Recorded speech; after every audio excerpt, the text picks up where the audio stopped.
So we get down there and we tie a rope to one of her banisters and stuff, and we, throw it on down there, and then we do the rock, paper, scissors, to see who's going down first. And then after that's all cleared up, we, slide on down. I horribly botched my roll on the way down, so I lost my grip and fell straight on just straight on my ass, just on the way down. Took like a point of damage. No big deal, really. Um, but for the most part, it wasn't too much of a dungeon because, you know, the best part of this story is this one incident, because I think Terry, with this little mini dungeon, was attempting to illustrate some sort of idea that not every dungeon is fully populated with stuff or something. It was a mini dungeon and there wasn't a whole lot to it. And he had this idea where this dungeon was owned by this woman, and I'm just gonna get into kind of the main cruxus of the ultimate idea behind this side quest mini dungeon. The meat and potatoes of it, real quick. So basically, just to get the main portion of it out of the way, the long story short, before I go into the funniest part of the story. The dungeon turns out to be, of course, owned by this woman who bought the land before her, and her husband built a house atop of it, at the edge of this town. And as it turned out, she bought this land from this guy who may or may not have been some kind of wizard, or it was very unclear. All that was known is that he owned the land, and subsequently what was underneath it, right? And he didn't really, I guess, get anywhere with it, right? I guess because the traps that were down in there prior, maybe he had stumbled across.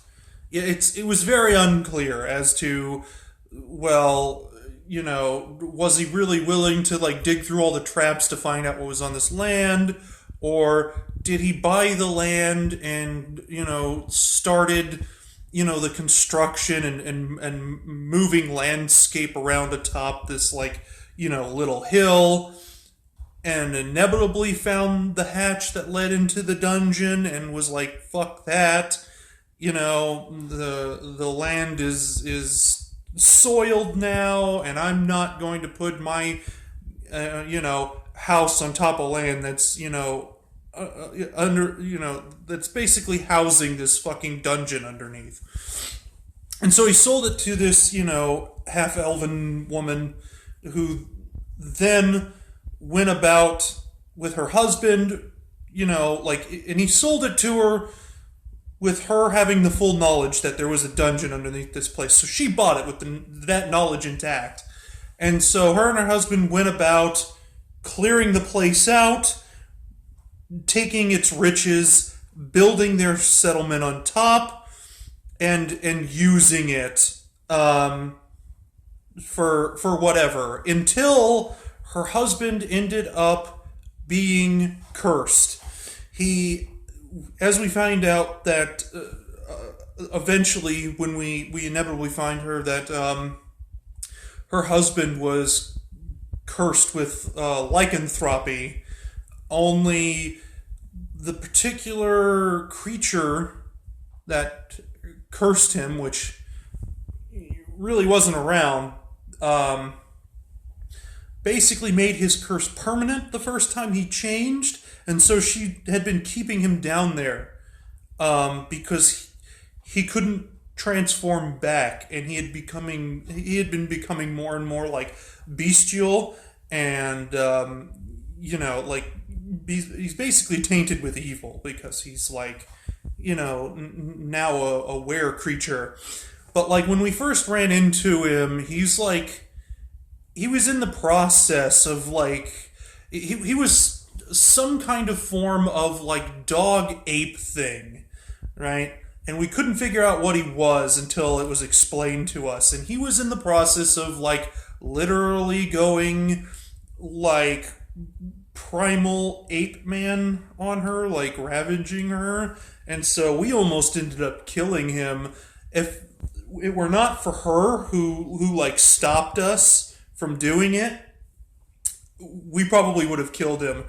And then she then goes about telling us this story about how her husband is that thing and he was cursed, and she's been on the hunter's moon. She opens up the hatch and stuff, and goes about the process of like feeding him certain amounts of like shoving certain amounts of goods down there to keep him stable for a while, and looking after him.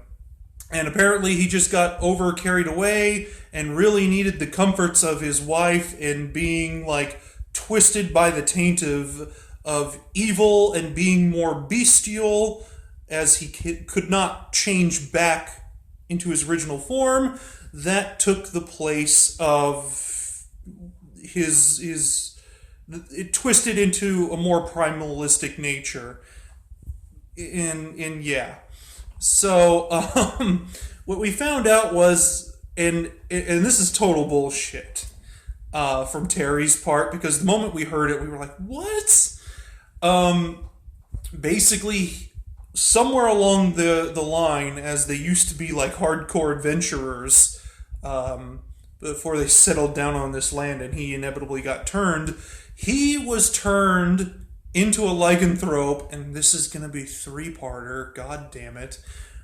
So he was turned into a lycanthrope creature by a goddamn a nightmare beast, which is bullshit, because nightmare beasts aren't like lycanthropic creatures. A nightmare beast is a gigantic like evil fucking like dog monster with like red glowing eyes, and it is bad fucking ass. Like there was this point in time after he told us, like, where we were like, oh my god, he's not really going to make us try and fight a nightmare beast, because nightmare beast is like a challenge rating of like 15.